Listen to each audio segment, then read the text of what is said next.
psyched to have Baylie Peplow from Red Umbrella Designs here tonight. Baylie recently came onto the TwispWorks campus as a new partner. Super happy to have her.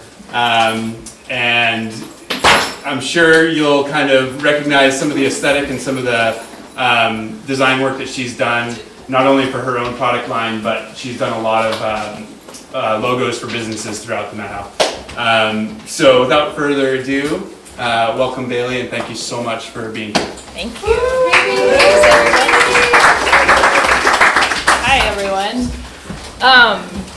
It blows my mind how I can know so many of you and still be nervous up here. So just treat me a little with a little grace during the first 5 minutes, and it doesn't help that I'm being recorded. So I haven't done a ton of teaching except for kids like this tall. So interrupt me, because that's kind of my comfort zone. Speak up. Like, I want this to be really casual and fluid. I don't want to stand here and just make a ton of noise and not be able to. There's also light, so I can't really see you guys really well. So if anything isn't making sense, or I've found myself down a rabbit hole, or just speak up, please. Like, that would really help me know that you're getting what you need out of this. So welcome. I'm glad you all are here. It snowed today, which blew my mind. I don't know if anybody else was thrown off by that, but here we are. This is where we're headed this evening. I'm not feeling super confident about how long this is going to take, because there are some wild card pieces in here. We might end a little early, and the reason I'm telling you that up front is because if anyone has a logo or a brand that they are developing and you want to talk about here tonight for $0, let's do it. Like, this is the right time. I think it'd be really fun actually to get some real idea generation. We don't even have to get visual, but just put that in your bonnet, and as we talk through, hopefully you'll come up with questions, and there will be time for that at the end. This is our plan. I'm gonna talk at you for a while, but again, interrupt me anywhere in there. We're gonna talk about the who, why, what, where, when, and how of both branding design and logo design. I'm hoping that'll take us long enough that if you want to take a short break for questions or bathroom if anybody needs it. And then we're going to come back and we're going to look at a logo redesign, a real life campus partner who wanted a little refresh. And then we're going to look at a local organization who needed a quick logo. And I got the process maybe 75% of the way there, and I wanted to show you that process. And that's not to be like, hey, here's what I do, or sell you anything, but just hopefully it can serve as a model for you in your own process, whatever that may be and wherever you are. So hello, this is me. Feel free to get in touch afterwards too if there are questions that you feel a little bashful about asking here, or if there's any kind of conversation you want to have afterwards. My email address is there. So who am I? I started Red Umbrella Designs in 2012, and I'm the owner-illustrator there. I had started design work living in the Valley prior to that, and then moved to Seattle. I'll go through all that. But I moved here for the first time as a kid, as a teenager. And so I have roots here. It feels like home. And the only reason I'm telling you this is A, so you can know me. I think that's important. And then B, I think designing is necessarily a way to connect with people that you are serving. And in the Valley, I think a lot of people want to work with someone local, and I think it counts to know the area and the people. So I started high school at Liberty Bell, and then I finished in Seattle. This is my family, JB and Arlo and Ziggy, and I studied architecture actually at the University of Oregon. So all of this I'm kind of self-taught. I was taught the process of design. I really think it's like a way of thinking, and it's a style of communication. And I would go through the studio projects and design the buildings and then present them. And I realized part of the way through, my professors weren't really wanting to talk about my building designs, but they were wanting to talk about my presentation designs, like the stuff on the wall. I'd have so much fun hand rendering everything, and it was early enough that I didn't have to learn the digital CAD programs or anything. And so I did everything by hand, and they thought that was really cool because no one did that anymore. Everyone was relying on these CAD programs. so that's how I've kind of gotten here. I took these skills to put presentations on the wall and have now just figured out how to adapt that to making graphics, presentations. It's sort of a communication, like I said. So I moved back to the Med How at some point, and I taught at Little Star. I became Montessori certified while I was there, and I bring that up too because I think what you bring to your process of branding and designing a logo is going to be a compilation, and it's going to communicate where you've been, what you know. So I think I bring to the table this like playfulness combined with sort of a design aesthetic and approach. Hi, welcome. Not to bring attention to you, just saying, come on in. Yeah, so it's a blend of like design thinking and playfulness and sort of a casual vibe. Like I'm not a fancy schmancy design firm, and I'm actually really proud of that. So I think the other lesson in here in telling you my bio is that you might go to hire someone to design a logo, and it really depends on who you choose. Based on who you choose matters based on what they bring to the table, right? And it's not just a finished product, it's sort of how they come to that and their ethos and their understanding. So we're back in the Med How, raising this little family. There they are, and their feet. So I do custom logo design, and you'll recognize a few of these. Some of them are here, some of them are not, and there are plenty more not in the Valley. So they take all forms and shapes, all different kinds of businesses. I tend to work with people who, you know, this is maybe a funny way to say it, but help others. So it tends to be a lot of like nonprofits, really small businesses, therapists. Who else was in here? A couple cafes, a midwife.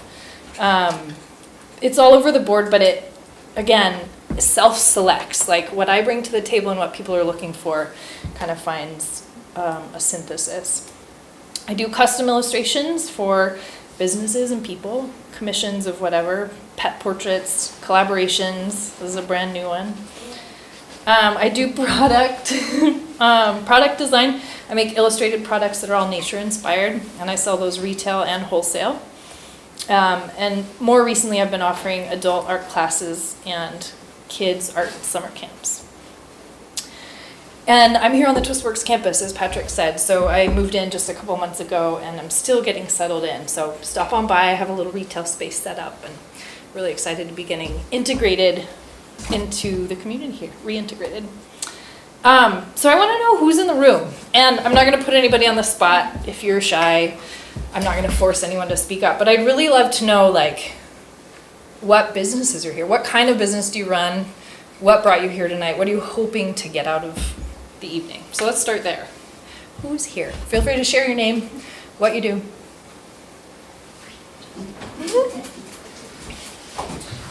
Mill Hill Custom Meats. Awesome. So we're new to business. We're just here to learn. Love it. I need to bring you a big slab of bacon I got from somebody to slice up. Great, welcome. What's your name? Sorry. Nina and Dusty. Nina and Dusty. Nice to meet you guys.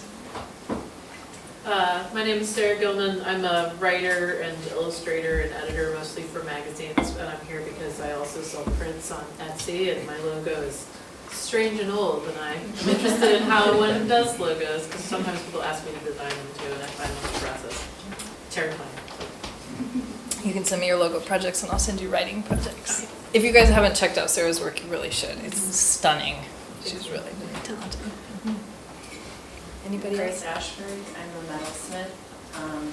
I just recently hired someone out of town overseas and tried to sort of re-up my brand. I took a break from making jewelry while I was building a house. And I thought this would be a great moment to sort of refresh everything. And every revision got worse and worse, and there was no communication that felt like it was, like there was no connection. And I finally just said, stop. It's getting worse.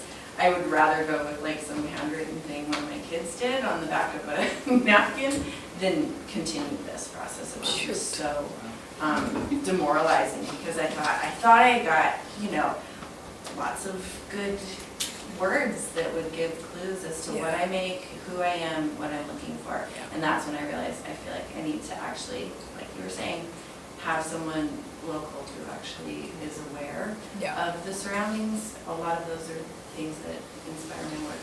Yeah. And I wanted it to be reflected in who I am and my rebrand. Me too. I'm sorry you had to go through that. That's frustrating. Anybody else want to share? Hi, my name is Nick Ashman. I'm a glass blower, and I grew up in Seattle. Grew up spending a decent amount of time out here. I used to work trail maintenance in Okanagan as well as a lot of places in Washington, but this area has always been very fun to me. And I had always, there's TwispWorks of Winthrop is a small local business that's been around. Garth Mudge and his wife Ari run it, and it always used as an example of sort of like my model for the kind of place I wanted to have at some point in my life, sort of end goal. And Garth actually contacted me last November because he found out he had to have a hip replacement and asked me to come out here to help run his studio. Well, he's been having that, which is why I'm here right now. I've been in the Valley for about a month now. And while working with them, they said that they actually want me to stay here and sort of work towards, like over the next year, just transition into their retirement and keep their business going after they decide to retire. And like I said, that was always kind of like, that's an example of where I want to be in life. And they're like, hey, how about you take over? Here it is. And so I've been, in the last couple of weeks, I've been like, wow, this is like, really feasible, or seems to be coming together. So I'm considering that, I'm pretty much 100% on board with it because it's a no-brainer to me. Like, be back in the mountains. I've been living in the Midwest, working in Michigan the last 3 years, teaching glass blowing, and they have snow, but no vertical gain, and it's been killing me. But anyways, a big thing that I'm trying to figure out right now, especially currently, is we're basically trying to run two businesses within the same facility, which is pretty common with glass blowing. There's so much overhead cost with the equipment that people tend to share or rent it, or multiple artists will use one furnace or one location. And so I don't want to change a thing about the business they have. I love their sign, I love their logo and everything else, but at the same time, I want to establish myself as my own business while working with them. So, then that's kind of what I've been thinking about, is do I just keep their business card as it is but put my name on it, or do I set up a separate, separate logo, separate, and I already have a separate business name, separate UBI number, and also I do glass blowing outside of just what is within their business, so I kind of feel the need to have my own brand. Your own thing, yeah. But, yeah. Cool. Well, welcome. Thank you. Yeah, you're in good company here. And I'd love to circle back around to some of the things each of you said. After we talk through some stuff, I'd love to, hear what you think then. Like, does it make sense to make a new logo or just use his? Yeah. We'll talk about branding, and then maybe I'll have some clarity about that. Yeah. Anybody else? Yeah. Yeah, I'm Maureen. I am branching out to do like my astrology, and I have a background in like yoga and body work, and eventually I'm going to do like somatic-based therapy. And so how do I create, how do I tell that story under one brand, name, logo, any of that kind of stuff? Love it. Yeah.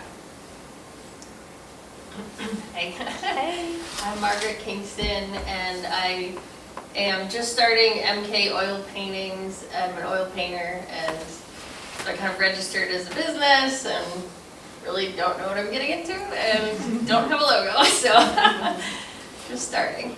Welcome. Thanks. Also another incredible artist if you need amazing artwork for your wall. Yeah, really stunning stuff. Hello.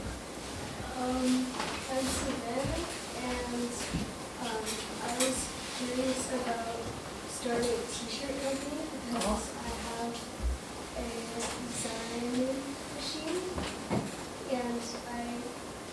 school project, I was going to help reduce poverty by giving away money as clothes to a homeless shelter. Oh my gosh.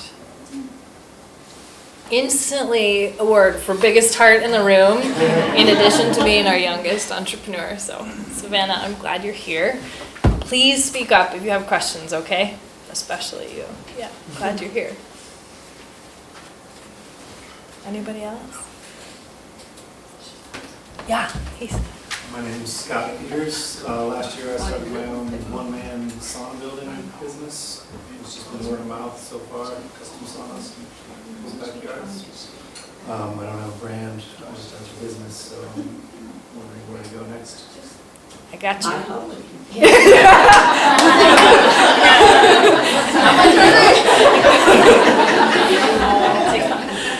Sarah just said what we were all thinking. Love it. So, anyone else before I say what I've noticed in the room? Anyone else want to introduce themselves? Yeah. I'm Mandy. We have time, so don't be shy. Yeah. I'm Mandy and I do pottery and I've been in business for a long time, but I've never found a logo that just was like the one that really felt like it. So I've just kind of been logo-less for a long time and it's really embarrassing, but yep. Not embarrassing. There's never a bad time to start. Glad you're here. Yeah. Go ahead. I have a mini question, or thought. Yeah. I named my studio Color Studio after my mom's maiden name, Color, C-U-L-L-E-R. Yeah. I've always wondered if that was kind of a little bit too difficult, because it's all about color, and it's pronounced color, but it's spelled different. So I'd like your opinion. Well, if you're asking me, this is an easy one because I've seen your site. So Sarah's studio is right next door to my new one, and I've seen your sign, and I've seen your sign over the years, and I never, till this moment when you said it out loud, put two and two together that color was color. Not colder. Yeah, and I didn't question, like. But it's difficult. No, I don't actually think it's difficult. I think, and we can talk more about this, but I don't think it really matters what a business is called. And that might be an unpopular thing to say. But I think there are some really weird named businesses out there and a lot of words that don't even mean anything and they just come to mean what the business represents. So I don't think it's difficult at all, but I guess I'm answering honestly because there might be a missed connection there for people because there is extra symbolism that Actually, I've known your business name for a long time and I never made that connection either, so that's interesting to hear. There is another color family in the valley, just in case you were wondering. I just thought you were a lousy speller. So Steve's more clever than the rest of us, but has more doubt in you. Avery? Yeah, my name's Avery Young, and I am a massage therapist, and I do body work and craniosacral therapy, and I've never been able to pick a name for my business since I'm kind of just a one-man show or one-lady show. So I've always just been my name and branded it as that. But yeah, I'm just curious if coming up with a logo might help me be able to identify what kind of body work I'm doing. I'm really heart-centered, so I kind of want something that kind of looks, when you look at it, you think oh, that's a heart-centered person. Mm-hmm. But yeah, just kind of coming up with an idea to not be too outside the box, but just creative and simple enough. I love it. Yeah, we'll speak to that for sure. Did you raise your hand? Yeah. I'm Amanda Chapman. I actually have two things that I do because I make candy and I have names for both and I make dog treats. And so one's Northern Lights Candy and the other one's TwispWorks. And I'm trying to figure out if they should be individual or if I should somehow make it all just one thing because that's me. I make both, but they're kind of seasonal. I mean, candy's cold weather, dog treats all summer and stuff, so it's Yeah, all let's talk through some things and come back if your question hasn't been answered. I have an opinion about that too, and I can share a little bit about my own business and brand, and maybe that's where I'm coming from when I hear that. But let's go through kind of a hierarchy of business, brand, logo, and maybe that'll help. Yeah.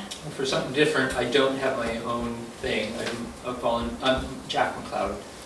I volunteer for a nonprofit that I think needs some rebranding and new logo and getting ideas. You're on behalf of them. Okay, great, welcome. Well, speak over me if anyone at any point feels compelled to share what they do, and if it hasn't really been represented or you just want to be known in the room, that's important. The thing I noticed, and this was my suspicion before this evening, everyone that spoke up, myself included, we're all creatives of some kind, even if you're representing a nonprofit. Like we all have sort of these unique combinations of things we do in the world that aren't quite replicas of what someone else is doing, right? Like everything you're doing is important and unique because it's a little different from another business that might offer the same service on paper, right? And it's hard. I just want to validate you that like it's hard to get an objective perspective on what you do and what you offer and what people think of you, how they see you, because you're up so close to it. It's really hard to do that. And I hope some of the tools we can talk about can provide just a framework for you to, like a container, so that it doesn't feel so emotional and personal. I used to design wedding invitations for couples, and it was so easy and so fun. They'd be like, well, this is the mountain range we love, and here's our dog, and this is our favorite whatever. I'd be like, great, and put it all down. And then when I went to get married, I procrastinated so long because you can't do it because you're up so close to it. And so I just want to say that's a real challenge, and I think we're going to provide some tools to help you work through it. So I kind of got a sense of this, but raise your hand if you're starting totally from scratch and you don't have a logo. Okay, so a handful of people.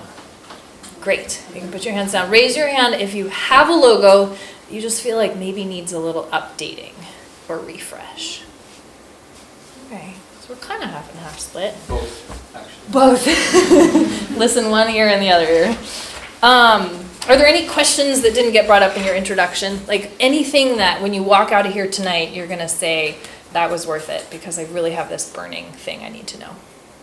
Somebody mentioned to me on the street, like, well, I don't have a logo, but I don't really even know what kind of image to use, you know? And so that to me is like a specific question. Like you might have this thing that's hard to represent visually. So how do you go about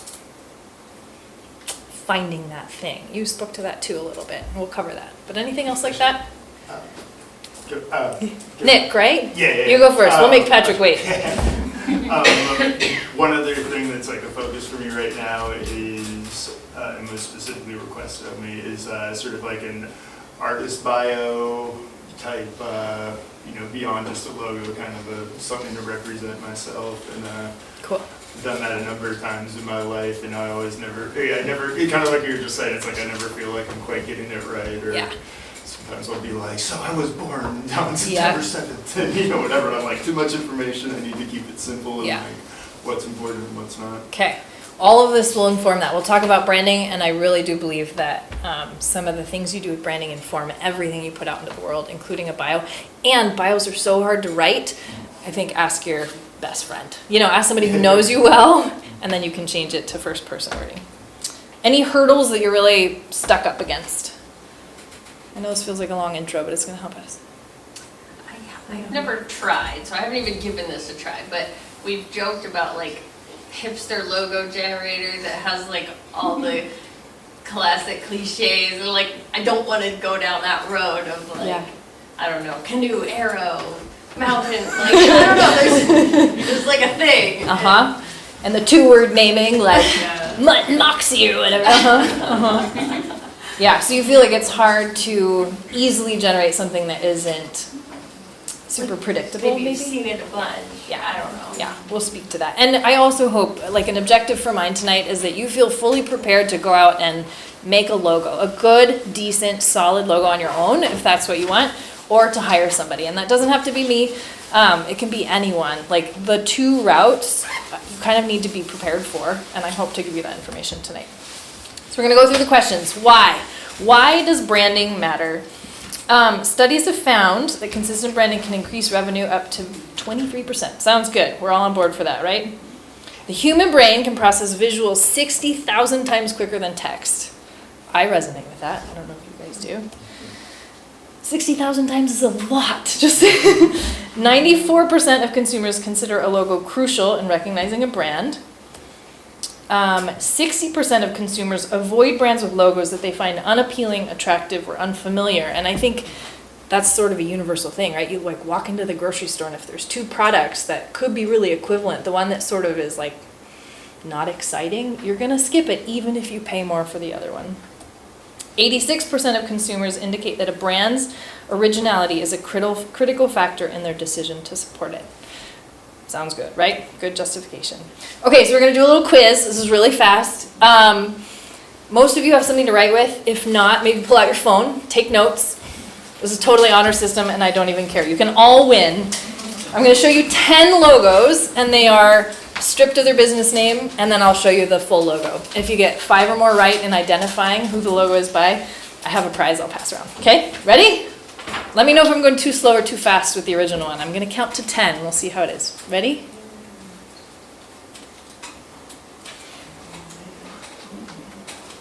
Ready? UPS. Yeah. Okay.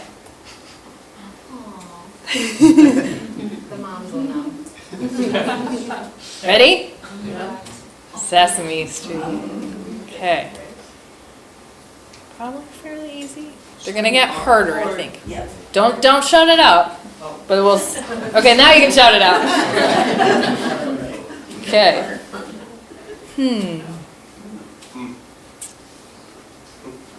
Ready? Lay's.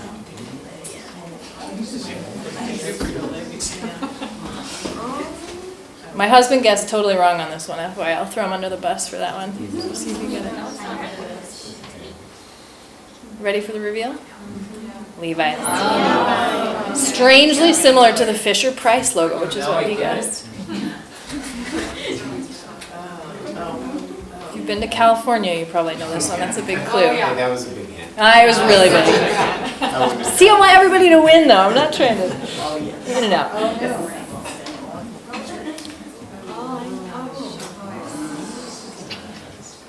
If you need a clue, I knew this brand. I have no idea what they do.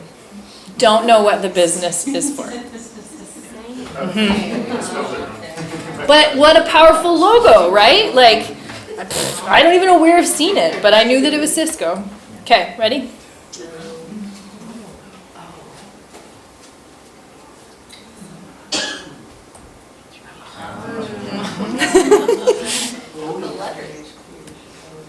Okay, we just got a couple more.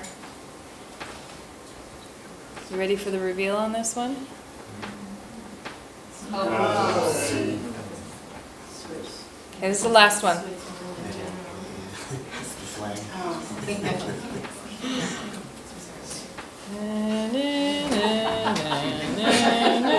Pantene Proby!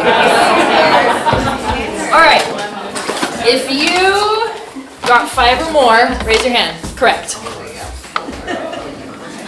Even if you didn't, I brought stickers and magnets. Feel free to choose one. Here, will you start and pass them out? Feel free to choose whichever way. Okay, so why is this worth your time, attention, and money? We know why it's important to have a good logo, but what if you don't have a big budget, or you're just really strapped for time? Like, why are we even here? This is kind of a sensitive point, and I had to think hard about how to talk about this. We all in this room are fairly small fish, right? This is a small town, we're small businesses. No one here is running an Amazon or a McDonald's. But right now, we compete with those businesses because of the internet. And you might build saunas, legit, like maybe you can't order that, but you definitely can. Okay, prove me wrong. So is there anyone here that doesn't feel like, this is also what I wanted to think about. I would be curious to know if there are any businesses who have no interest in selling to people outside the valley. If the Manhow Valley is big enough to support you entirely, And this is maybe less important, but even then, I feel like it just counts to present yourself in a really professional, impressive way. I think sometimes we get a little bit casual and like, I don't know, and I don't mean to sound demeaning about it, but like homemade, kind of scrappy, and those qualities are really good for some things, but I think to put out your public persona and how you come across to the world, it's actually really nice to elevate yourself, even beyond how you see yourself, okay? You started your business to solve a problem. I don't care what you do, you are solving someone's problem. And you can't do that without people who know, see, and trust you. And you create those feelings in someone with your externally facing presence in the world, okay? Having a clear brand will save you time over the long run because it will help you create everything in your business. So Nick, this was your question about the bio. If you identify your brand, it will then inform everything you put out in the world and almost becomes, not automatic, but you'll have a playbook. So you don't have to question every little thing. What should this look like? What should the tone of this? What words should I use? It's all defined by this brand. Why you need a logo. I was gonna make a funny story. There could be a Mama's restaurant and it might be a Mexican restaurant. It might be a diner. It might be an amazing soul food restaurant in New York, or it might be an Italian restaurant. And now some of these businesses don't even have logos. They're just names on a building, but they arguably have branding. And you might choose to go into one and not another exclusively based on that fact. If you were driving through a town and you saw some of these, you might make choices about yes or no based on what is essentially their branding, even if it's default and not very intentional. So what are we even talking about? A business is your product, service, or your offer. It's what you do. It's your entity. A brand is the personality of what you do. So it's the impression someone gets. It's how they feel. It's their experience of you in a whole way.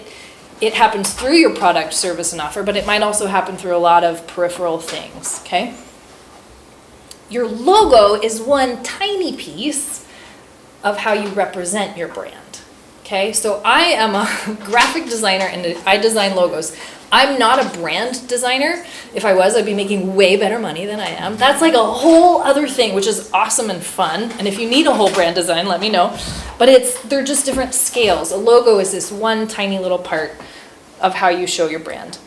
Brand assets are all the ways that you show your brand. They're all the outward facing things you put out into the world. So I tried to think of a metaphor and I decided if you were invited to a potluck and asked to bring a salad, your brand assets would be all the things you choose. You might choose a special bowl, like you have a wooden one or a pottery, based on what kind of salad you're making, right? And you put all the ingredients together, and the logo is just one ingredient, okay? Is that landing? Does this make sense? Okay. So what are the parts of a logo? This is a really fun part. So Tushy is this really fun business, brand, all of the above, they sell bidets, so they're trying to bring bidets to the United States. If you live in Europe, you already have a bidet. We are heathens, apparently, and we don't use bidets. I'm going to walk you through a lot of parts of their brand. I think they're clever and fun and amazing. So their logo, you'll see, looks like a butt and a little drop of water, right? Simple, so simple. It's representative, but it's not literal. It's not too specific, and it's also not too abstract. It's clear, but you kind of have to look for it, right? So the logo is made of a brand symbol or the icon. That's just the graphic. And then there's the brand signature or the word mark, which is their brand name. Now those two things might be used separately, and they're often used together. Together they make the logo.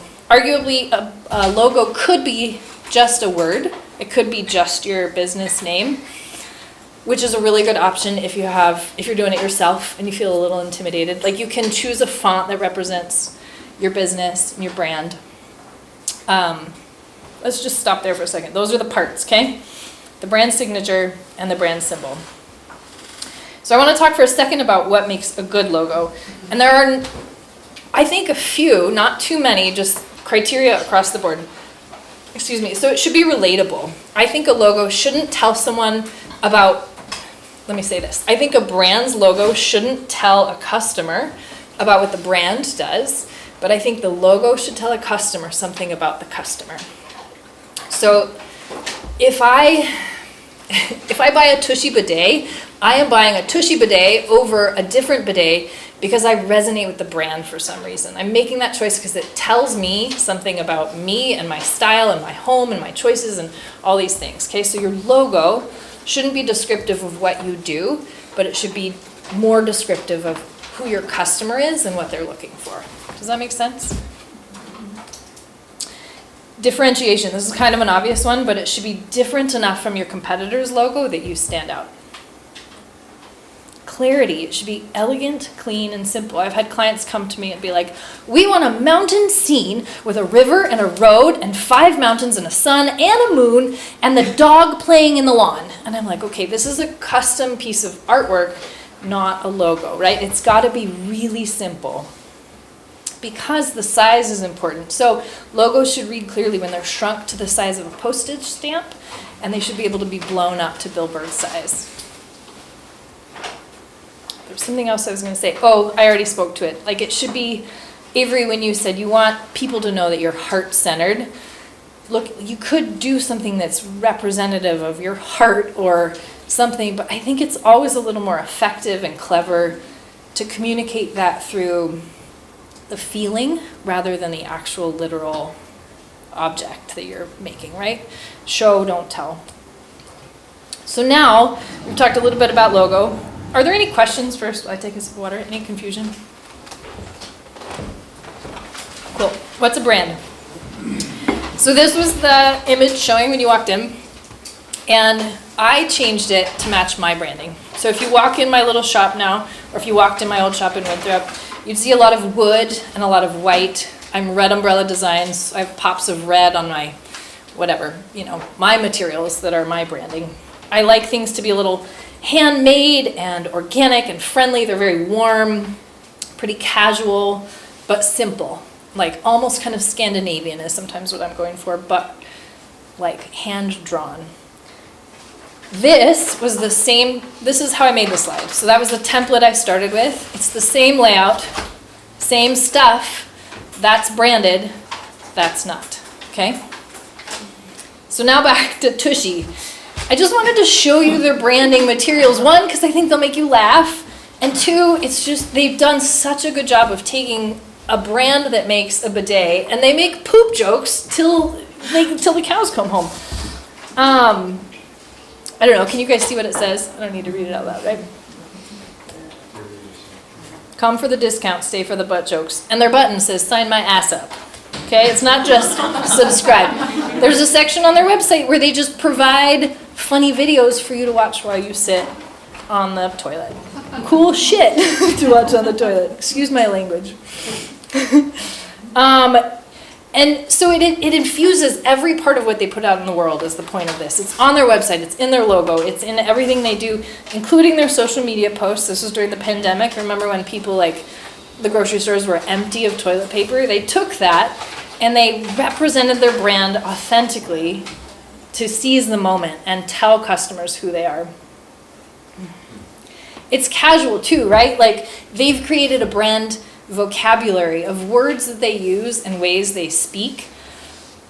And you might be listening to me being like, great, we're not a global like bidet brand, but this still can come down to like, how do you phrase the thank you phrase at the bottom of your receipt? If you're cutting meat, you might be like, great, like we're not gonna make meat jokes on the internet, like we're too busy, but you could say something that's related to what you do on your receipt when a customer walks out the door, or it just infuses every single part. So this is the founder. Even her little bio picture is branded to the brand when you order a bidet. And I don't have one. This is all just pulled from the internet for the record. It's just all branded perfectly.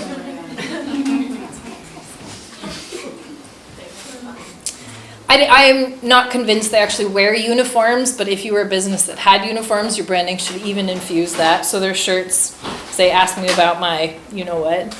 aware of the kid in the room. They put out a campaign for International Women's Day, and they interviewed women who are powerful change makers, and all the women were sitting on toilets for the interview. And, you know, this is their catchphrase, like, we do cool shit, but we also shit. It was kind of this punny way, and they're just celebrating women all through their brand. Cool? I just think it's a cool representation of somebody doing that really well. So where should you use your logo? It's a long list. You could get really creative about where you put your logo. I think in the Valley, it's especially important to put it on place. I mean, this sounds so dumb to say, but people are gonna see it, right? Like, yeah, you can put it on business cards and people will see that if you hand them your business card, but where can you put it that people might stumble upon it? If you donate to a nonprofit in the Valley, they're going to ask you for your logo to put on some kind of thank you material. That gets your logo out in the Valley, in the community. I don't know that I want to run through each and every one, but I'll run through a few. So your website page, you obviously will design a website and it'll be on the website itself, but then have you ever noticed in the browser bar, if you go to some websites, a tiny little image shows up? That's called a favicon. It's a really clever place to put your logo that a lot of people miss. And it's just a matter of saving it nice and small, and then there's a place on the website where you can put it, and it just adds this like one level up of branding. If you send out email newsletters, I have a lot of people who send me email newsletters, and they're just text, and they're not visually branded, right? They might be branded in their tone, what they're saying, what they're offering, but there's just a huge missed opportunity to put in a photo or any kind of graphic or just their logo every time, just the logo. When you send an email, even in Gmail or whatever free email server you use, add your logo to the bottom of it. You can do that. You can add a little image. You guys do a great job of even just using your brand color, right? So even if it's not a logo, give some nod to your branding, some way to tie it all together. Any questions about this list? Yeah, 2 questions, good.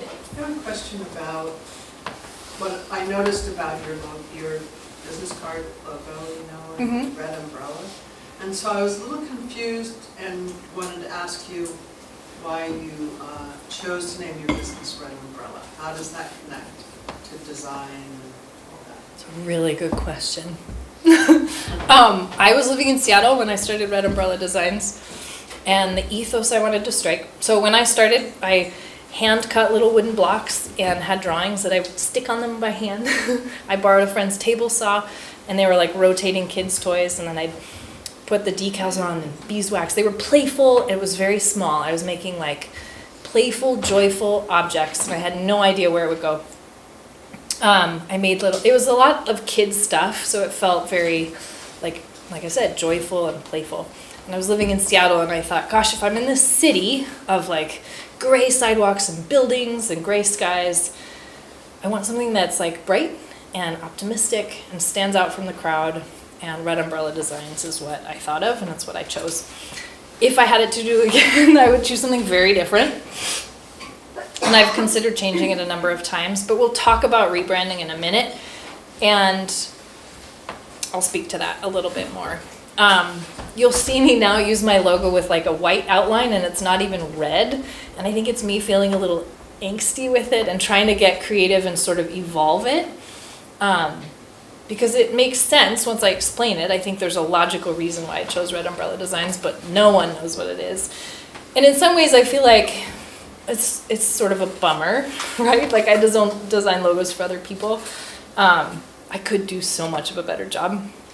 And in other ways I kind of don't care. It's like that's what it is, and it has been working, and I'm happy to write it out.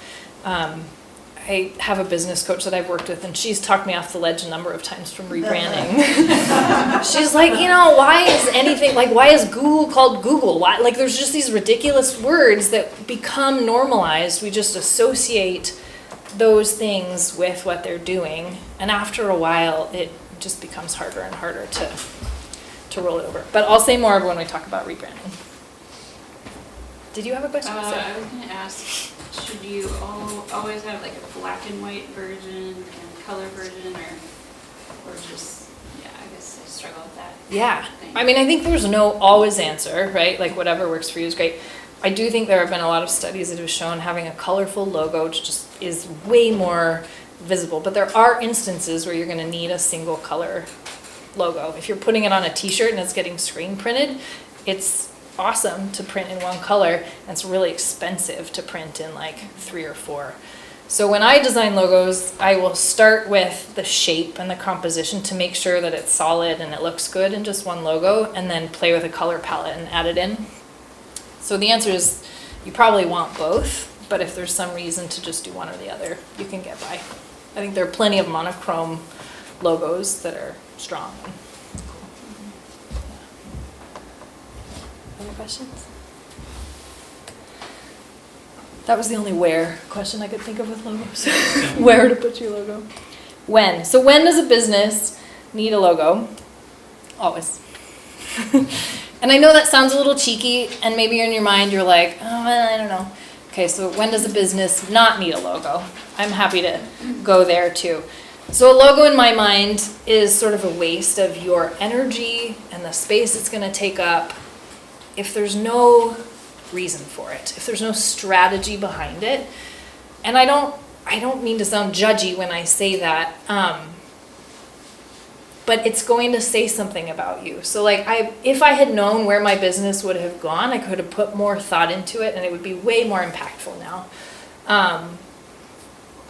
Hindsight is hindsight, but the point of what I'm trying to say is that your brand strategy is the foundation of branding. And then your brand identity is built on top of that. And then your logo is one little piece of that. Does that make sense? And a logo can be something really simple. It doesn't have to be something fancy or expensive. So when is it time for a rebrand? I think there are 3 good times. And one is if what you do has changed so much from what you started doing that either your name or your materials don't actually reflect the customers you're trying to attract. Now, I may have grown my business a lot and I do a lot of different things, but I still make those blocks and I still hold the ethos that I started the business with. Your business culture,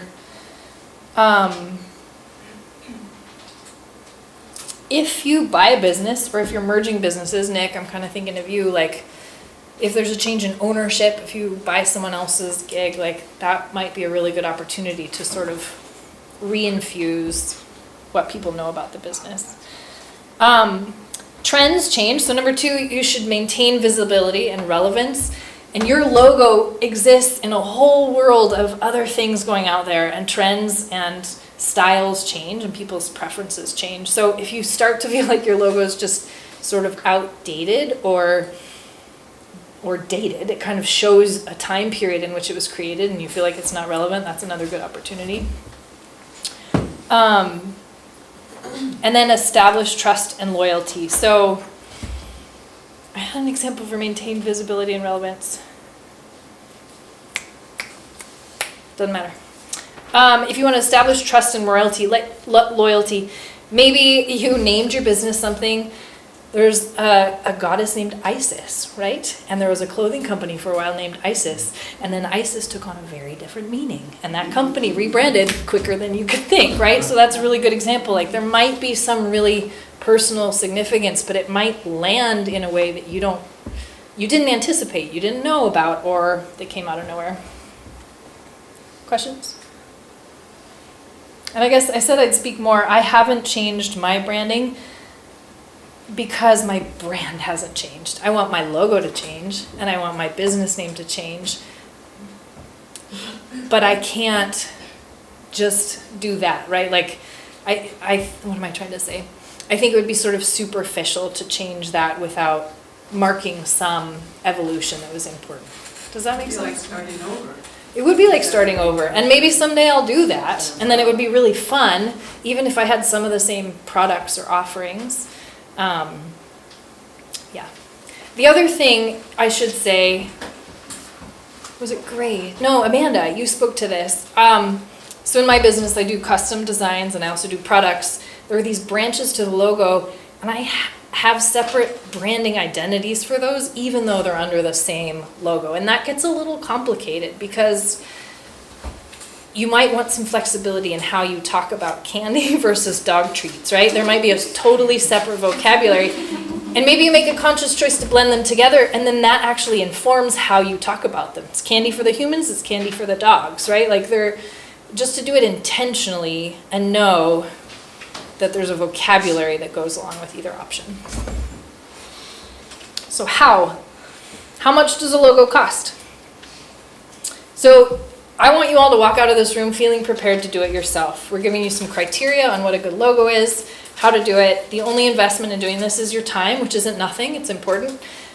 But you can do it. I feel so confident in you. And if you're in doubt of your artistic abilities, just stick with your business name in an intentional, beautiful font and a typeface that represents what you do. $0. Promise. I'll give you apps and tools that you can use to design yourself a logo. If you use, overseas designer that you found on Fiverr, or you use 99 Designs, or you use this free tool called Logo Maker, you can get a free, cheap, or $99 logo, and it will look like a free, cheap, or $99 logo. And I'm not trying to sell my services. I really am not. It's just not. A logo is meant to authentically and fully represent what you do, and that can't happen plugging it into a one-line generator. It's a tool for other things, and it's great, but I just really discourage people from doing that. And furthermore, some of the designers that sell their services on Fiverr and all these things have ripped off their designs. It's very common. It happened to me, and I had to go fight it. Design someone paid me for was then showing up in other places because someone was reselling it on Fiverr. So I just think it's not what I'd recommend. Small business, if you want a custom logo designed, hire a designer. And if you are short on change and you have a smaller budget, there are some ways to go around that. I'd recommend finding someone who's in school or just out of school, who's talented, or someone with great artistic abilities to help you, create your initial sketch. And maybe doesn't have the portfolio or the systems or the overhead that might garner a higher invoice. You could get up to a couple $1,000s. Top shelf, if you go hire a design agency, there are some city prices available to us here even. Anyone you can work with, you might spend up to $10,000 and you get what you pay for. It would be a really fancy full package deal. So anywhere in there, I'm happy to be, Does that include website design or anything like that, or is it just $10,000 for a logo? There are some agencies who charge just that much just for the logo and all the materials around that. So they probably wouldn't design you a website for that. It's a little hard as a graphic designer, really getting people the details of their packages. People are kind of private, but I'm really happy to be an open book. My standard logo design package is $1,500, and what clients get for that is three iterations of a logo. So they get initial custom sketches that are based on a really thorough conversation and form that they fill out to help figure out what their brand is about, who they are, what they're looking for, what they like. So generate the initial artwork, and then they get a chance, we discuss it, first round of revisions, and then the second round of revisions is hopefully a working version of a logo that serves them well. And then they get another round of revisions where we tweak details. And hopefully we're on the right track. We can always reassess and build in more time if needed, but I've found that timeline works pretty well. And then what they get at the end, and I think this is pretty standard, you should get a full file package. You should get print files, web files, so they're saved at different resolutions, right? You should get vector artwork, and that, let me take a little side note here. Files are saved in different ways. So there's vector artwork, and the edges of all your images are calculated as data points. They're paths. So when you go to print it on a shirt or something, the edges are really clean. If you blow it up really big, it retains its integrity as an image. Savannah back there, when she goes to print her t-shirts, right? You're gonna need vector artwork to make it look really good. A JPEG is what's called a raster image. So vector and raster. And this is important even if you're going to make your own logo, because you probably want to figure out a way to get these both, and I'll give you the tools to do this. The JPEG is a raster image, and the information about the image is saved in pixels, right? It's a grid on the screen. So when you go to blow it up really big, or if you have a JPEG that's at low resolution and you put it on a really nice website on a nice monitor, it's going to look like crap, right? It's going to look like little squares of information. So when I deliver files to a client, they get JPEGs, they get vector files, they get PNGs, have you seen that file type? And the reason for those is you can save them with a transparent background. So if you have an image or a logo, then you have that you can put on top of like a photo or a background so that that photo shows through and it's like the silhouette of the graphic. Does that make sense? Instead of being just a random white square. And the JPEGs and the PNGs that we deliver are saved at 100 DPI, which is the resolution. And that's a little higher than standard screens just because I think it's good to make them look nice. They're functional for most things. You can email them, they still look really nice. Or 300, and that's what you need for like printing business cards or printing on paper. It's kind of a rabbit hole. Did I lose you guys? Any questions? Okay, we're almost through this. The package, did I miss anything? Oh, with the deliverables that we give people, and I think this is something you should ask for if you hire a designer, is a style guide. So you should get sort of a description of what your logo is, the colors that were used, the fonts that were used, and how to implement it. And that way, you know, you get this beautiful logo, and then if you take it to somebody who's going to design you like a brochure or an annual report or something, it's really helpful for them to have this playbook basically and say, oh, the yellow is that certain, like they get codes of the colors, the different codes, so that it can be the same yellow instead of some random color that doesn't really match. Does that make sense? So that's all the package. Is there one program that does all that you use? You are so in step with me. So how to DIY your logo. First, start with your branding. So I put together this multi-page PDF, which you all have access to if it interests you, at the end of tonight. And it asks questions about your business. And actually, will you bear with me real quick? I'll show it to you. We can walk through it. So start with your branding is the first lesson of designing your own logo.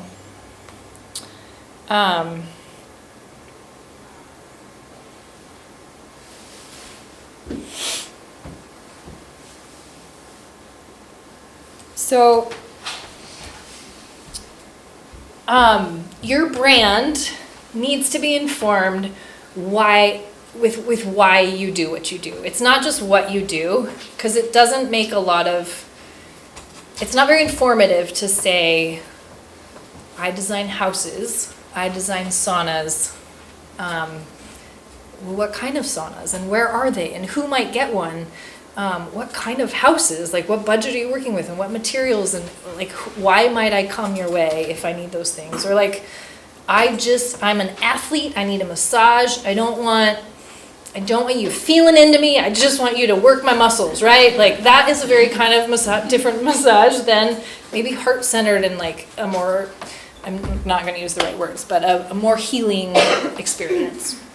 So why you do, how you do it, who you do it for is really important to say. It's important to outline because without that information, you can't know who is going to be drawn to your brand. So you're solving a problem with your business. Who has that problem? And what's important to them? And what are they looking for? What do they need? You need a mission statement. And I know it might sound fluffy. And you might be like, I just do this thing and I've been doing it.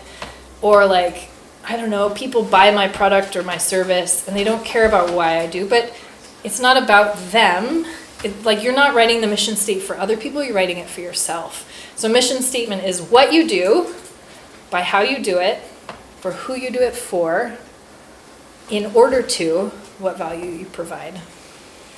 I create illustrated products by finding inspiration in nature for individuals who love the outdoors in order to bring the beauty of outdoors into their homes and everyday lives, right? It's not like, I'm not solving their life. I'm providing one tiny little thing and clarifying for myself why I'm doing that. So you can have access to this. This is for you to use.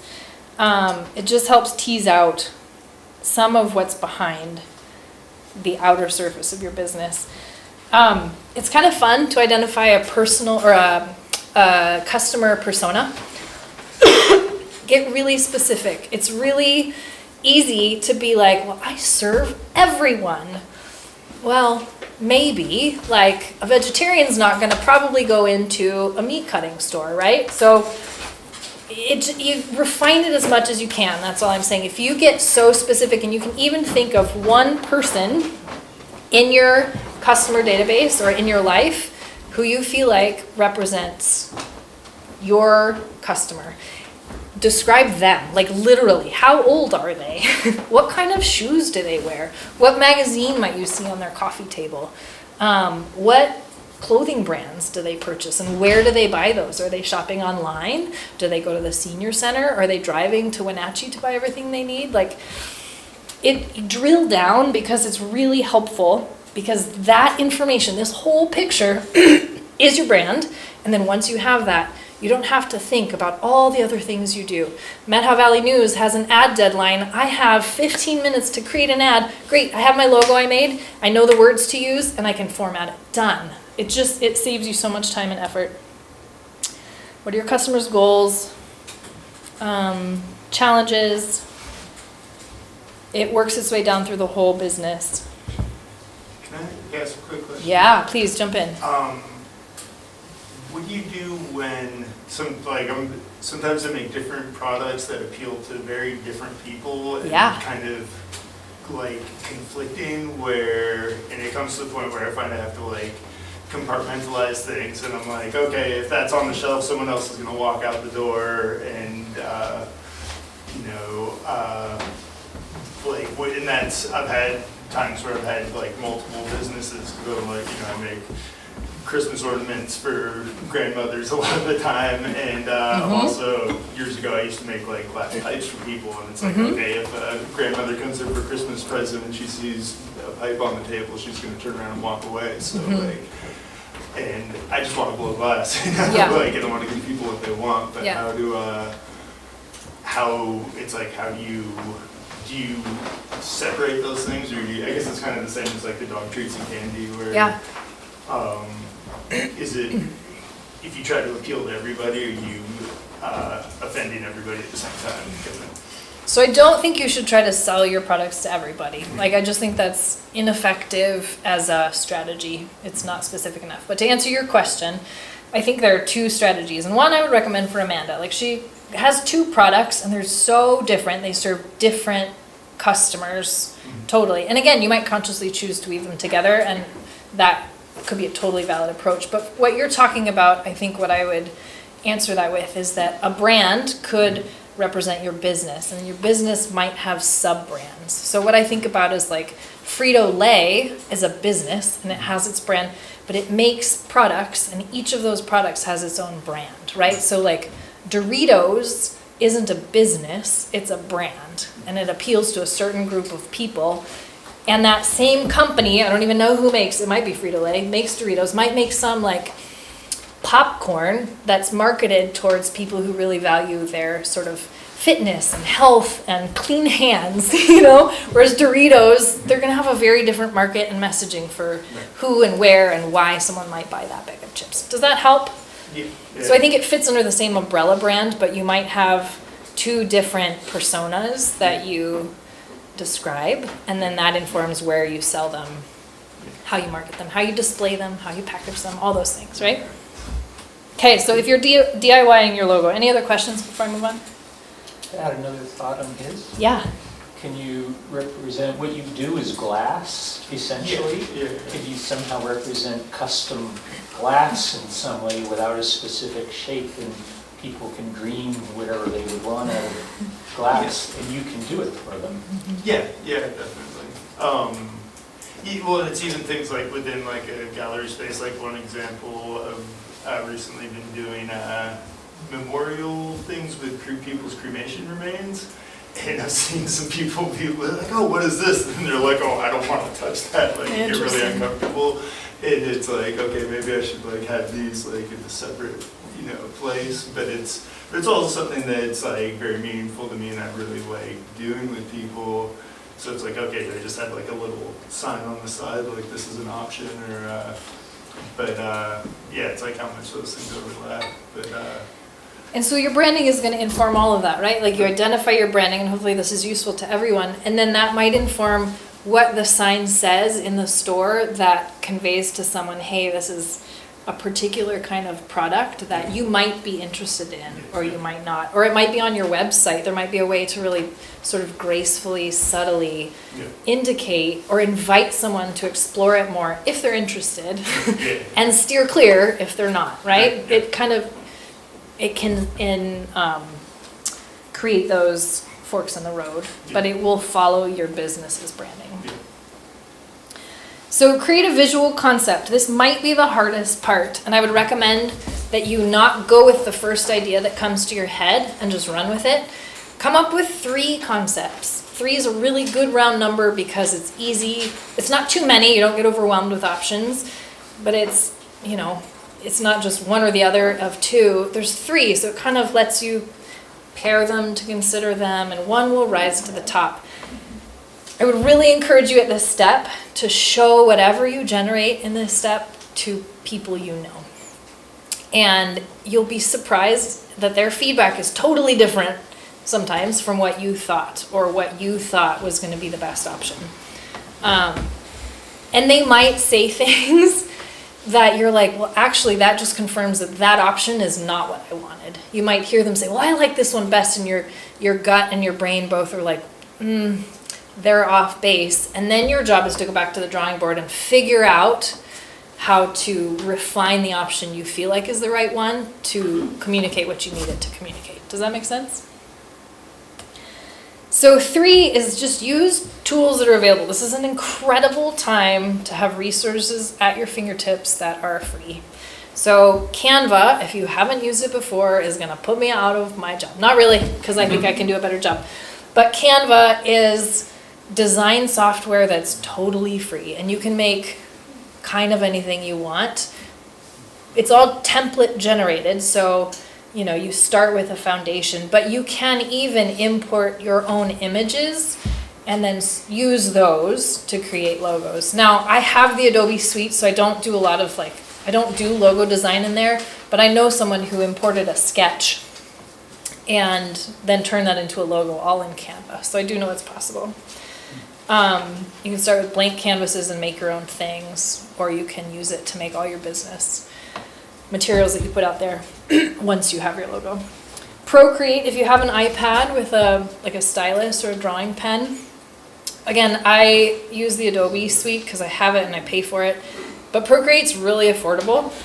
It's a one-time payment, so you pay $6 on your phone or $13 on your iPad one time and you have it to use, and professional illustrators use Procreate. It's like a legit app, and if you have a stylus, you can just draw your logo and then it's a file. It's super easy. Does it say vector?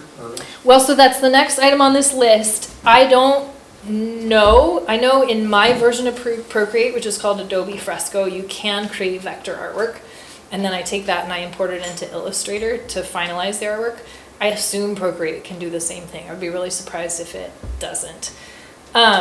If you come up with an image, whether it's through Procreate or Canva or whatever that's a JPEG, and like we talked about, it would be chopped into little pixels, there are free online tools where you can then take it and it converts it into a vector. And there are those kind of websites that are free and all these ads pop up. Just ignore them and use the tool, and then it will put a file on your computer that's a vector artwork. And it's legit. They just make their money by people clicking in the wrong places. If you want the Adobe Creative Suite, it's a pretty penny, but it's full. You can do anything in it. You can buy just one app or the whole suite. So that's the last option. But I feel like you could get by with kind of $0. Questions? Did I forget anything where you're like, I was thinking about this process and you missed something that I'm thinking about? Yeah. I'm just wondering, what is SVG? So SVG is a file type that is vector. So that's just the name of the website. If you type that in, PNG to SVG, but SVG is another That's a file. file ending. Oh. So it might spit out in any of them SVG, and then that could be opened by Illustrator, by a sweatshirt printer that you're going to put your logo on or something. Yeah, you probably can't open SVG, AI. I think I'm forgetting a third one. EPS without Illustrator. So you might get it and not be able to do much with it, but it should be a finished vector artwork. We doing okay? We're almost through this information. How to hire me, I kind of went through our process. You can email, whatever. This isn't a sales pitch for me. I have started doing an initial design consultation for $250-ish. And that can be a one-time thing that gets applied to a design process, the full thing, or it can be standalone and then you can take that. So you basically could sit down and we could make a plan for your logo together and then you could go make it yourself. I tried to offer a way to not go broke, but support people in the Valley who are like, I need a logo, but we don't have any money. Like, I want to support that process. And I think this is a good way. It really sets people up with the tools and sort of a working plan. We can workshop a bunch of different ideas and come up with sort of a design strategy. And then if we want to collaborate on a full logo, that gets applied to the full cost. Yeah. So case studies. Let's get up and move around because I feel like we're getting a little sleepy. Is that okay? We've got 45 minutes left and we're going to go through 2 logos. I almost switched off the switch that says, please leave on. So if you guys don't know Kit and Sam, they're campus partners here. They're sitting in front. And I asked for volunteers for anyone who had a logo that they wanted refreshed or someone without a logo who wanted help designing one for the purposes of this workshop. And they raised their hands, and I'm so glad they did. This was so fun. Seriously fun. Seriously fun, right? So, full disclaimer, they haven't seen this. This is kind of a terrifying thing to be like, hey, you guys. And they've been very trusting, too. So we're holding this really loosely. This, if you don't like it, there's no hard feelings. What I wanted to show you, the point of this is to show you my process. This may or may not be useful to them because they gave me information and I ran with it. And usually in the process, it's really way more collaborative. Like Grace was saying was missing from her process. Like, I want to make something and then I want to hear if it's not working because that's where you fix it, right? So that's my disclaimer here, is that this might be just an exercise and that's okay, or you guys are welcome to any of this to take and run with it. So this is their existing logo as far as I understand it. Their business name is Serious Fun Studio, and awesomely enough, their website is seriousfun.studio, which is really handy. They sent me some images of this one down in the corner is a sign that they created. And from what I understand, the box used to be orange, right? And it's faded. So what prompted this whole line of thinking for them was they were going to have new signs made. And they started to question maybe point 2 on that list. Like, they haven't rebranded, but their logo has been in use for a long time, and they think maybe it's just time to refresh it. These were some old, I guess, logo iterations. So their design process, and I love where they ended up from that process. I think this is actually a really strong logo. But to their point, and we'll talk more about this, it's not super fun, right? Like, their business name is Serious Fun. Boring. And it I'm sure has served you very well. And it could continue to serve you well, but I loved your requests. And so I don't need to read through all their words, but some points of what I heard them say. It's boring, needs a refresh, it doesn't convey fun.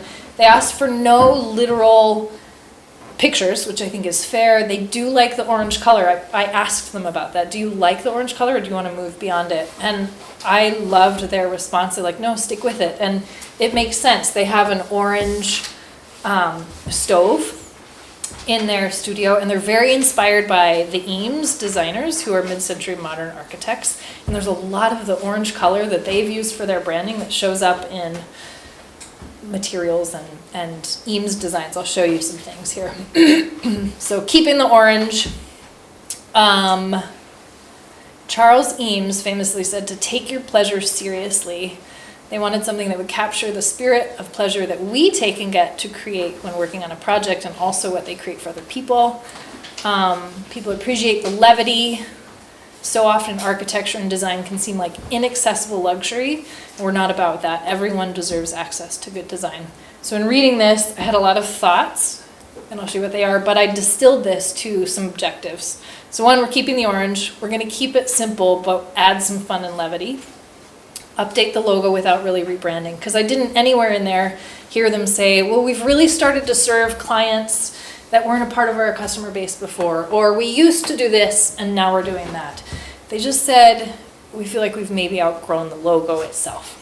It's not really a good representation of who we are. And then taking aesthetic inspiration from these designers that they think a lot of. So the colors are off here, but this was sort of an inspiration board that I put together. These chairs are Eames chairs. There was a book of mid-century modern design that I found. This is all just stuff pulled from the internet. I really like the colors on that book cover. That's why that's in there. And then I found the other image next to it, and the shapes started to mimic each other. And then this one came in. And you can see that already there's sort of a look and a vibe, right? Like it's almost branding itself just by pulling images together, searching Eames, architecture design, what else did I search? Mid-century modern logo, I think. I think I searched something mid-century modern fun, and the image of the two Eames chairs put together with rocking chair, rockers, whatever they're called. And that doesn't inform anything in the logo, right? But it's the spirit of what we're trying to infuse their branding with. Again, the colors are off. There's an orange color that's in the cards and in that image and in those two things. And you just have to trust me, it's there. So then I pulled in from what I thought of when I read their emails was Design Within Reach, which is, you know, a mid-century modern furniture company that bills itself as making really good design accessible to lots of people. And they have this very distinctive way of branding everything they do. They have this, it's red, this color is very red, and they always put it on top of photos. So if you see a house that has furniture in it, it'll have it. If you see their shop, it has that red block. And so I thought when I started out that I was going to try to nod to that, right? Like Serious Fun Studio, their original logo was long and rectangular. I thought of this. I was like, maybe we just change the shape and it's orange. And I did it and didn't like it. You'll see it. And then I found this, I don't even know what it is, ad for this website, I guess, and dug down to find the font because I liked that font. So I started making sketches. I took some of the shapes from the artwork you saw. This was a pattern on the deck of cards that I pulled out to see if it was helpful at all. And then I played with just hand blocking out their letters in the style of that font that I had liked. And then I started to notice that some of the letters could make some of these shapes, right? So they're all these half circles. And I just wanted to see, like, how many of the letters could I create out of half circles? Like, I wasn't, and I'm saying all this to encourage you, when you're in this phase of sketching, don't get attached to one idea. Just try it. It might be horribly ugly, and that's okay, because you move forward and you'll start to see things that you wouldn't have seen unless you actually played it out visually. I have a question, Baylie. Yeah. You mentioned seeing a font that you liked and then investigating what it was. Is that a simple process to do, or? There are tools you can do that. That one I got really lucky, and I clicked on it just to see what it was, and it was showing a use of the font, so it was listed right there. This was just a no-brainer, but there are tools. It like scans it and then gives you similar fonts. If you just Google font identifier, yeah, I can. I will say about fonts while we're on the topic. Most businesses, and I recommend it, use a sans serif font. Do you guys know what that is, or am I gobbledygook? Okay, without the little leg, the little feet, right? It's modern, it's clean, it's easier to read when it's really small.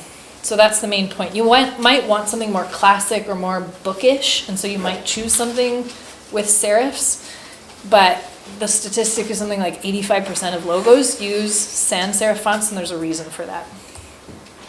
So first page of just rough sketches. And then what I liked most was pulling pretty directly from that piece of artwork, the mobile. I was like, you know what? That's fun. I just want to play with it and see, can I fit some letters into those shapes? And granted, this is I sketched for a little while and then ended up here. I tried to see if I could show you the time lapse of the sketching, and it's not very valuable. But these things all kind of shuffled around. I was sketching on the iPad. And so then I started playing with colors. So this was the first version. And I was like, well, that's okay. But it looked a little Halloween-y, like in the black with the orange. I didn't like how solid the black was with the orange letters. So then I reversed it. I was like, well, that's a little better. But I loved the colors from that thing. So I was like, maybe we can pull in some of those colors to make the mobile shape and make 2 of the half circles match the S, and the F is in one, and then the S is the other one. Because on this one, I liked the idea of these S's, but they started to look like little birds to me. So you can just communicate all these things that you didn't know would happen until you see it. So I put them on there, and what I like about that is that there's a graphic that's kind of fun and standalone, and there are words that are laid out in a certain way that could be pulled out of that and used. Or they can be overlapped as one entity together. And I used that font I found, but I did tweak it, and I'll do this a lot of times with logo design. I'll show you in the next one too. I shrunk the F to be the same height as the U in the end, so it would fit in that half circle a little better, because normally it would be as tall as the D, right? And then the other thing I did was pull out the dots on the eyes, and I tried putting them back in and taking them out, and it just read more cleanly. Like, it was just simpler, and it didn't compete with the mobile. Like, the mobile needs to be an object, a visual object, separate from the words, and it made it too muddy. So I played with the font itself. And this was okay, it was close, but I also didn't like how, I guess regular it was, is the word I would use. And it's so hard to talk about all this stuff. Some of it is intuitive. I'm like, it just doesn't feel right yet. And so then I went through and played with how I could make it a little more fluid. And again, the colors are so off, it looks way better on here. I tried making this really scripty font through here. Like, I found one, then I traced it, and I did probably 13, and I was getting frustrated. I was like, maybe this isn't the right option, because the fun just looks too girly, or it looks too wobbly, or whatever. And so I scribbled really fast, like, just fun. And I was like, oh, I like that one. So that's what's there.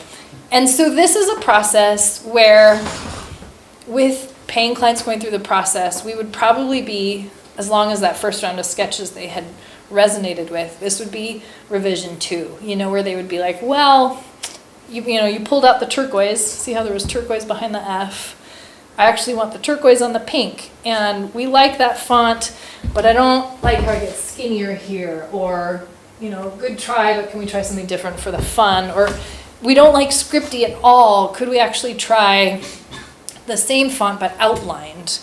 Some other way to differentiate it. So we would fine tune this and then take it to the final step. Cool? So that's where I ended up. Any questions about the process? No. Again, take it or leave it. I've learned to get some really thick skin with this. It's fascinating to see your process. Good. Well, I hope it's helpful. I hope it's helpful. This one is shorter. So someone is starting an association for a prescribed burn here in the valley. I guess there's one down south and one in somewhere else, Chelan County maybe.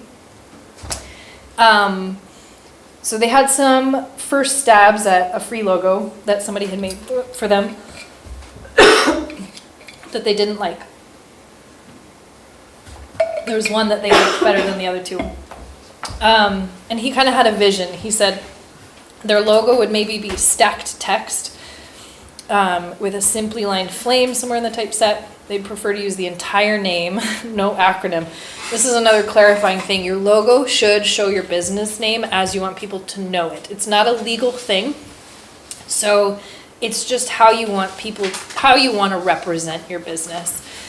North Cascades Prescribed Burn Association is really long. And so I clarified, like, do you want all those full words or can we make an acronym? And his answer is totally legitimate. Like, I don't think anyone's going to know what it is if it's just NCPBA until they're more established, or if they were already existing, that might be an option.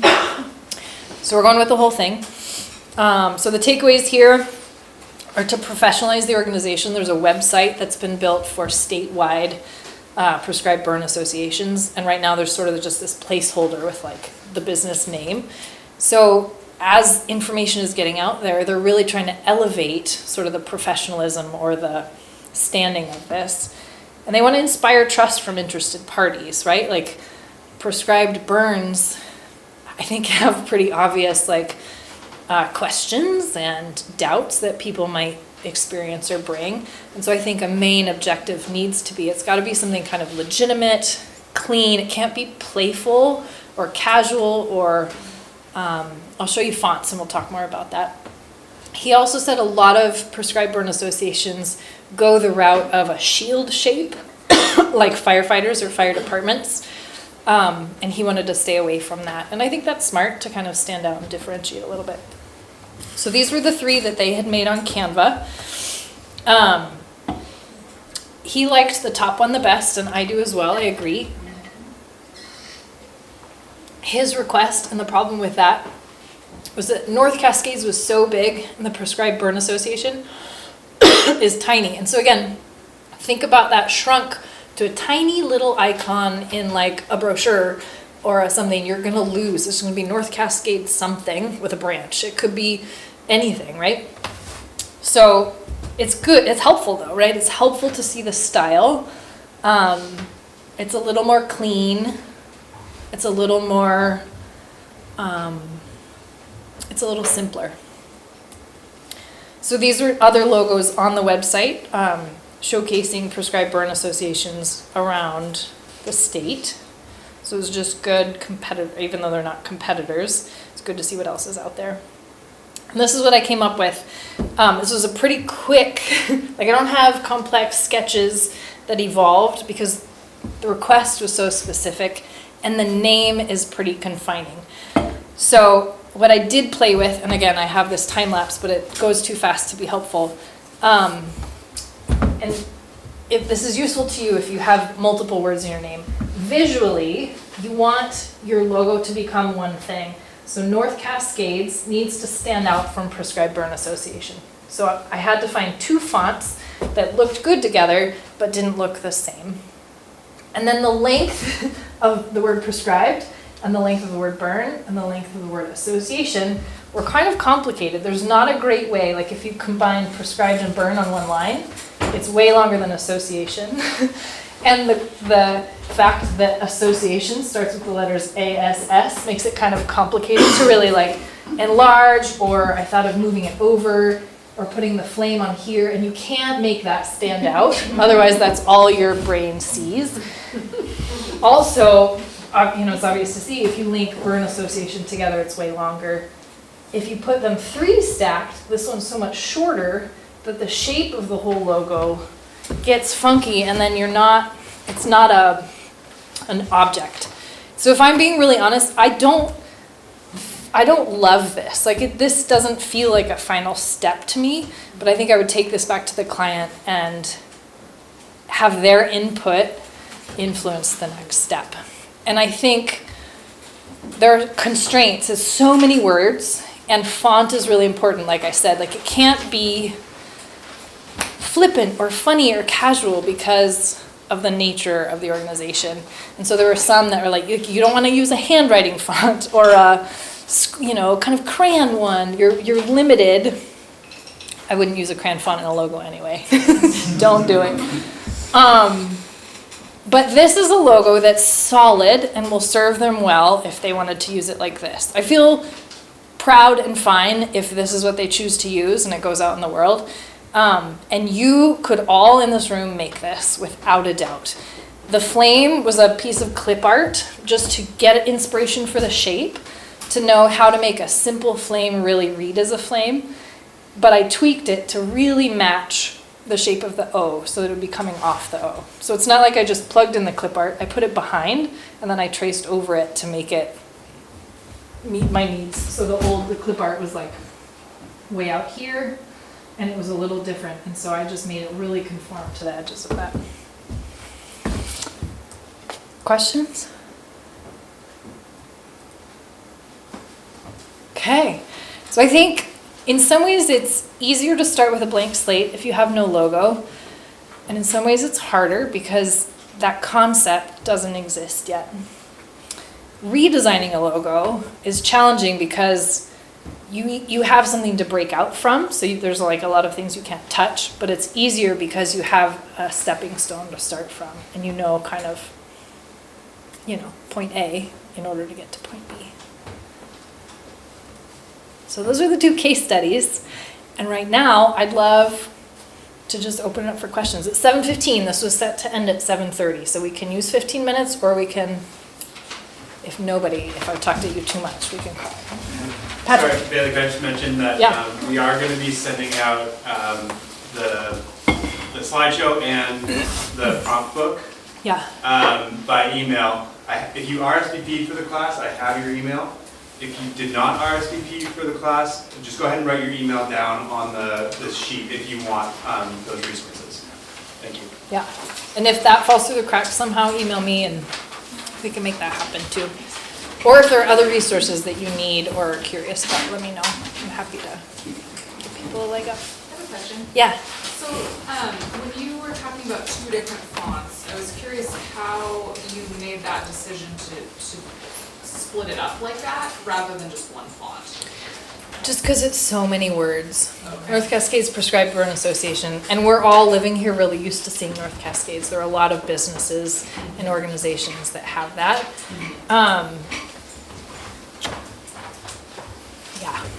I think they had, distinguished it in their logos, attempts, right? So I probably followed that, but I think it makes sense. I think to leave it all uniform in one, it almost becomes like a paragraph instead of a logo. And I tried, you can't even see it here. This is green, this is red, this is orange. So I actually tried to break it up a little more because it's just so many letters. I heard something recently, you guys. Our attention span has evolved. It used to be 12 seconds in the year 2000. It's now 8.2 seconds. Do you want to know something sad? Goldfish's attention span is 9 seconds.